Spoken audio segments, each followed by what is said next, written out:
9 decision variables should be there. So by solving this decision variable, by using the linear programming problem, we can get the result. So we know that in case of linear programming problem, by using this decision variable, first we generate the objective function. So in that particular case, the decision variables are binary in nature, because if there is an allocation, then the value of the decision variable is 1. If there is no allocation, then the value of the decision variable is 0. Let's consider if this person 1 is assigned to job 1, then the decision variable exists here, that is x11 is 1, and remaining these two decision variable are value have 0.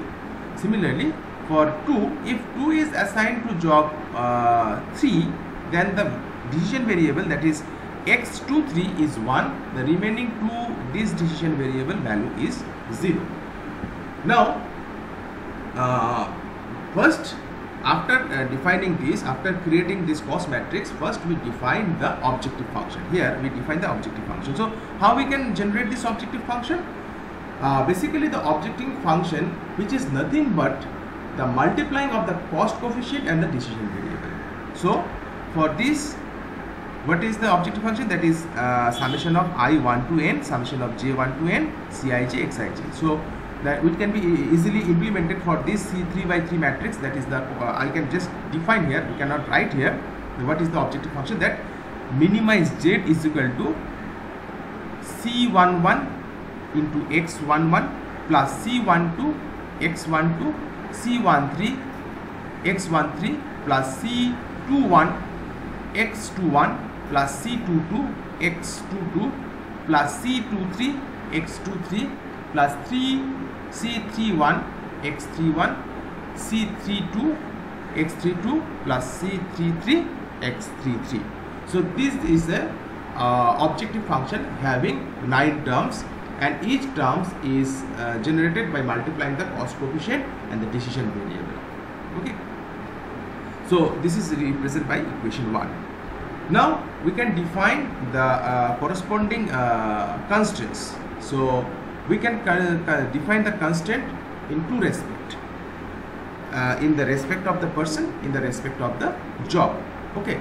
So the first thing that will be defined with respect of the person. That's mean if only we can consider in this particular case. In that particular case, only 3 decision variables become 1 for each person.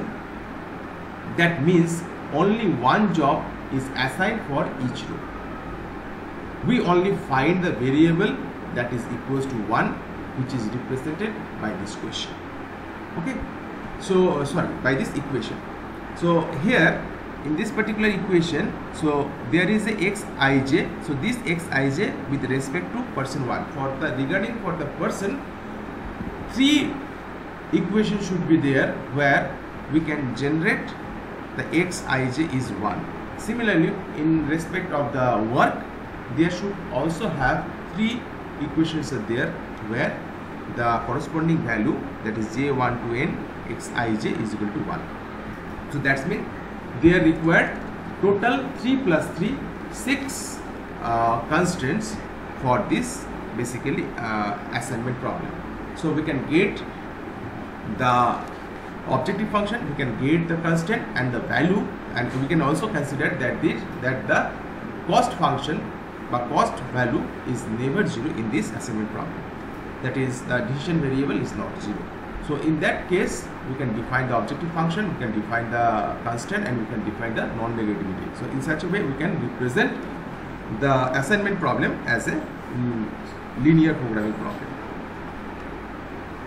It may be noted that the assignment problem is a variation of transposition problem also, if it maintains 2 characteristics.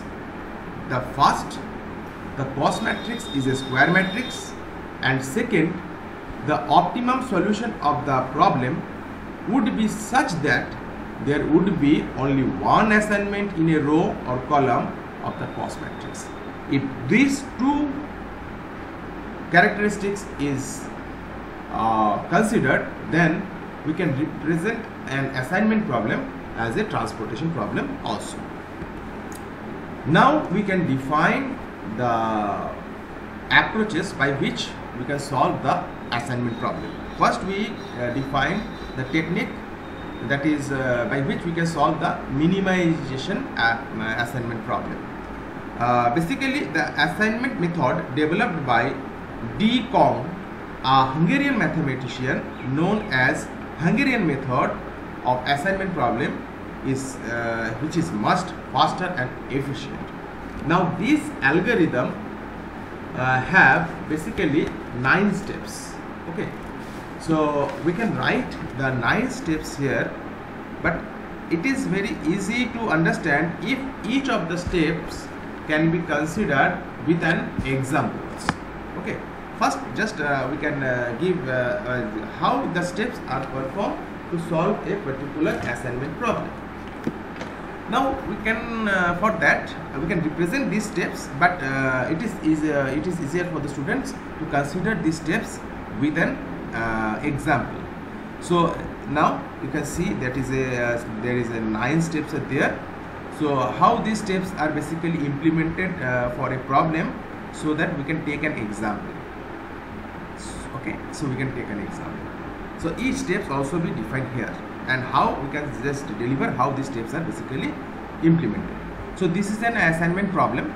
So in this assignment problem, 5 machines should be there and 5 jobs are there. So these jobs are allocated or assigned to this machine, and for every job assigned to each machine there is a cost. So we can basically create a cost matrix. So first step is prepare a cost matrix. The cost matrix contains number of rows and equal number of columns. Roles are defined as per the problem definition. So from this problem we can create this cost matrix. This is a cost matrix, and these cost matrix have some set of rows and columns, and the number of columns and rows are same, and each cell of the cost matrix have some cost. So first step is prepare this cost matrix. From the problem definition we can first prepare this cost matrix. The second step, what is the second step? The second step is perform row operation. What do you mean by the perform row operation? Row operation is nothing but find the smallest element from this cost matrix, find the smallest element from each row and subtract that smallest element from the remaining elements of that particular row. So consider the first row. What is the smallest element? 5 is the smallest element. So subtract 5 from each of the member of this first row. So 5 minus 5, that is 0, 7 minus 5, that is 1, 11 minus 5, that is 6, and 6 minus 5, that is 1. Similarly, take the second row and find out the minimum number in the second row. So again the minimum number is 5, and subtract this one from all the remaining elements from this row. Similarly for the third row and fourth row. In third row the minimum number is 4, and for the fourth row minimum number is 3. So after performing this row operation we can get this matrix, and this is a modified matrix. We say that it is a modified matrix. Okay, so on this modified matrix, in step 3 further modify the we can basically perform the row column operation. In step 3 we can write here the column operation.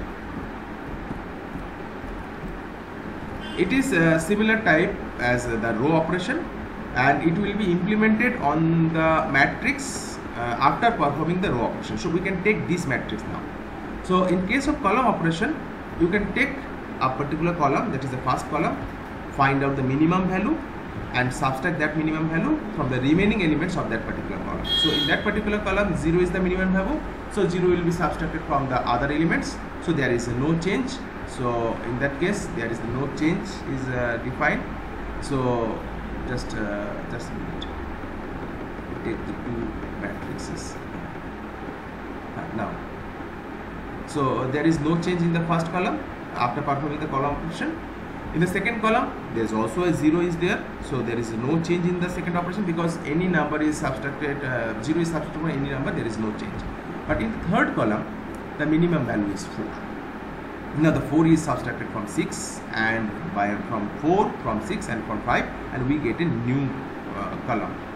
Okay, and similarly for the fourth column. So After performing the column operation, we can generate a new modified matrix, and this new modified matrix looks like that. So this matrix can be generated after two operations, that is first row operation and then column operation.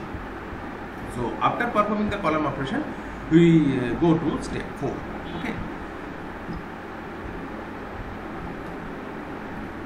In step 4, we can perform to draw some lines, some horizontal and vertical lines. Okay, and we can draw such lines in such a way that is all the zeros should be covered, and the line should be in a minimum number. That's mean in this particular matrix we can draw some lines so that we can cover all the zeros. So if we can draw 4 horizontal lines, we can cover all the zeros. We can draw 4 vertical lines, we can also cover all the zeros. But we can draw this horizontal and vertical line in such a way that is the number of horizontal and vertical lines should be minimum and all the zero is covered.